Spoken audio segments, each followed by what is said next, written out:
Bus Transjakarta jurusan Tanjung Priok Senayan dikepung pengendara sepeda motor usai menabrak pengemudi ojek online di Jalan Gunung Sahari Sawah Besar, Jakarta Pusat. Diduga pengemudi ojek online nekat menerobos lampu merah. Sejumlah pemotor mengecat bus Transjakarta jurusan Tanjung Priok Senayan agar tidak kabur usai menabrak seorang driver ojol. Para penumpang bus juga dipaksa turun. Kecelakaan terjadi di perempatan saat bus melaju setelah lampu lalu lintas hijau, namun tiba-tiba korban menyeberang.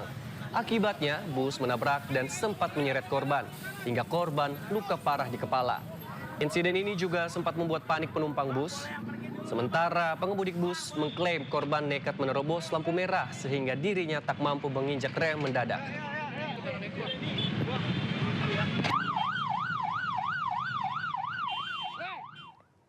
Proyek pekerjaan jaringan pipa di Penjaringan, Jakarta Utara memakan korban pengendara sepeda motor. Korban terjatuh saat berupaya melintasi jalan sempit di pinggir galian.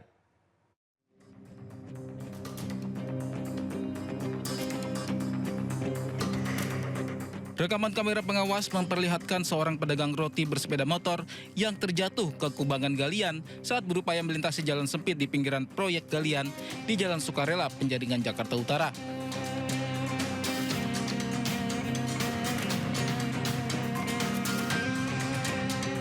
Di kejadian lainnya, Pak Sutri yang sedang berkendara motor juga terjatuh ke dalam kubangan 1 meter karena memaksa lewati pinggiran kubangan.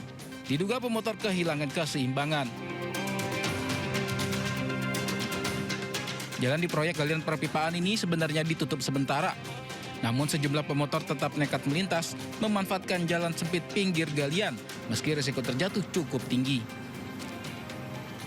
Pengendara beralasan terlalu jauh jika harus memutar menggunakan jalur alternatif.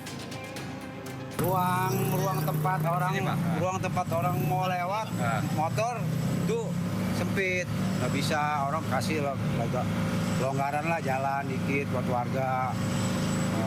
Itu warga emang sempit, adanya sempit. Iya, jadi warga nggak bisa, masih mau muter, jangan jauh. Di sini sehari ini ada berapa pemotor yang kecebur? Dua motor sih, tapi yang keduanya saya nggak tahu, nggak ngelihat. Ya? Yang keduanya saya nggak ngelihat keceburnya. Oh, tapi ada juga.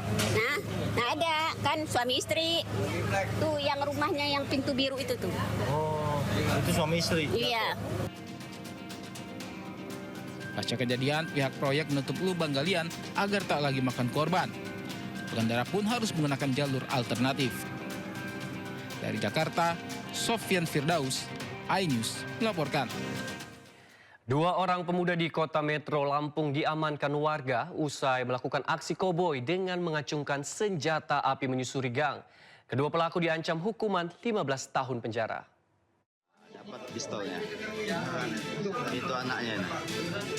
Warga menggeruduk sebuah tempat kos yang menjadi persembunyian 2 pemuda koboi yang meresahkan. Keduanya hampir saja dimasak lantaran menghebohkan masyarakat dengan aksi todong senti sembari berkeliling gang di Metro Utara Lampung. Beruntung petugas dari Polsek Kota Metro segera datang dan mengamankan keduanya dari amuk massa.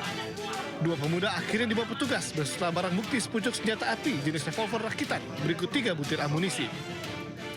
Hari hiburan malam di Masuji, Pak. Berapa belinya? 500. 500. Amunisinya beli dari mana? Langsung ada amunisi, Pak. Udah pernah dipakai belum? Belum. Belum pernah. Tujuannya apa sih? Buat jaga-jaga aja, Pak. Yang kita amankan inisial L dan inisial A. Untuk barang bukti yang diamankan yaitu senpi rakitan sejenis model revolver dengan 3 peluru di situ. Perbuatannya sendiri berupa modus pengancaman. Tentunya dengan menggunakan senjata api tersebut. Atas perbuatannya, kedua tersangka saat ini mendekam di sel tahanan Mapolres Kota Metro dan dijerat menggunakan pasal tentang pemilikan senjata tanpa izin dengan ancaman hukuman pidana penjara maksimal 15 tahun. Dari Kota Metro Lampung, Tinus Ristanto, iNews melaporkan. Seorang pria mengaku polisi menganiaya 3 petugas SPBU di Cipinang, Jakarta Timur. Pelaku mengamuk lantaran ditolak isi BBM Pertalite.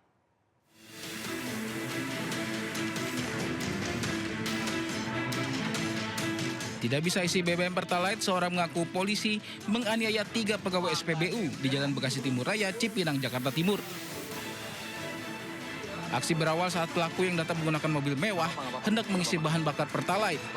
Pelaku lalu memberikan tanda barcode ke petugas SPBU. Namun saat dilakukan pengecekan, barcode ternyata tidak sesuai dengan data kendaraan yang digunakan pelaku. Petugas lalu mengarahkan pelaku untuk beralih mengisi BBM Pertamax. Tak terima dengan penolakan tersebut, pelaku dan petugas SPBU terlibat cekcok hingga berujung pemukulan ketiga petugas. Pelaku bahkan juga mengklaim mobilnya adalah milik Kapolda. Dari pihak customernya itu menyebut ini mobil jenderal. Terus di video juga dia menyebut bilangnya Kapolda gitu. Ada narasi, ada kata-kata Kapolda ketika dia ngebentak-bentak itu tadi. Akibat penganiayaan tersebut, korban alami luka di wajah hingga membuat laporan ke Polsek Pulau Gadung. Dari Jakarta, Rio Manik, iNews melaporkan. Puluhan warga dan mahasiswa asal Maluku Tenggara berunjuk rasa di Polda Maluku terkait kasus penganiayaan siswa berujung kematian oleh Bribda Mesias Siahaya.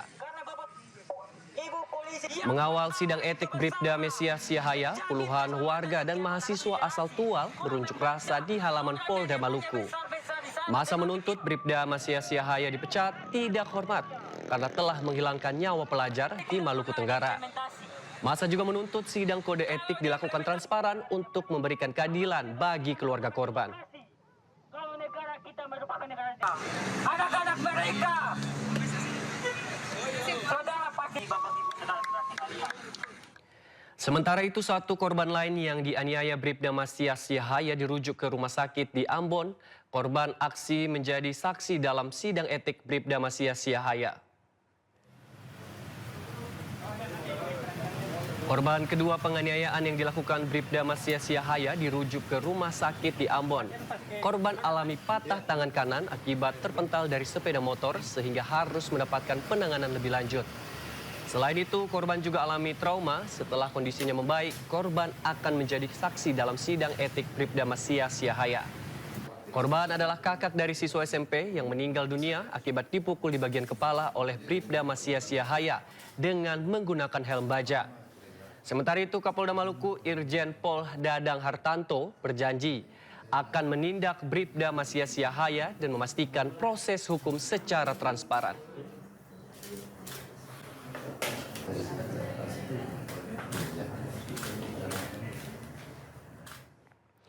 Terkait kasus tewasnya Bribda Dirja Pratama di Komplek Asrama Polisi, Polda Sulawesi Selatan resmi menetapkan senior korban sebagai tersangka. Sudah mengamankan satu orang tersangka sesuai dengan pengakuan yang dilakukan. Namun kita tidak percaya begitu saja karena kami masih melihat keterlibatan lainnya. Saat ini secara intensif kami memeriksa lagi 5 orang lagi. Keterkaitannya seperti apa?